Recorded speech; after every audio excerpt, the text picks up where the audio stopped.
অন্তর্বর্তীকালীন সরকারের যিনি প্রধান ডক্টর মোহাম্মদ ইউনূস উনি বলেছেন যে ২৫শে ডিসেম্বর বা তার চেয়ে যদি দেরি হয় ২৬শে জুনের মধ্যে এটা হবেই। সো আমরা একটা লাস্ট ডেট ধরে নিতে পারি ২৬শে জুনের মধ্যে নির্বাচন হচ্ছে। আমরা তো মনে করি নির্বাচন যত দ্রুত হবে দেশটা তত দ্রুত স্থিতিশীলতার দিকে যাবে। আপনারা দেখছেন যে আইন শৃঙ্খলা পরিস্থিতি কিংবা দ্রব্যমূল্য এই কোনো কিছুই কিন্তু এই অস্থায়ী সরকার সেভাবে নিয়ন্ত্রণ করতে পারছে না। সো একটা নির্বাচন কিন্তু মানুষ খুব আশা নিয়ে তাকিয়ে আছে যে একটি নির্বাচিত সরকার কবে আসবে, মানুষ কবে ভোট দিতে পারবে।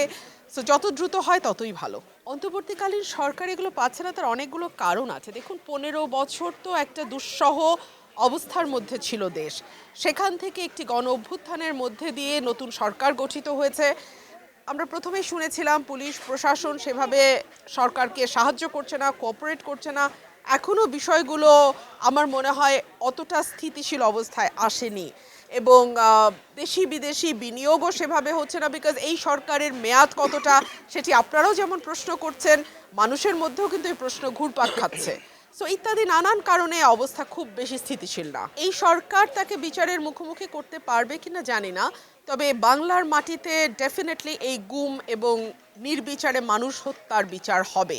যারা এই ধরনের ঘটনার সঙ্গে প্রত্যক্ষ এবং পরোক্ষভাবে জড়িত তাদের কারো কোনো রেহাই নাই বলে আমি বিশ্বাস করি। আমরা মনে করি দেশনেত্রী বেগম খালেদা জিয়ার সুচিকিৎসা হওয়াটা ভীষণ প্রয়োজন।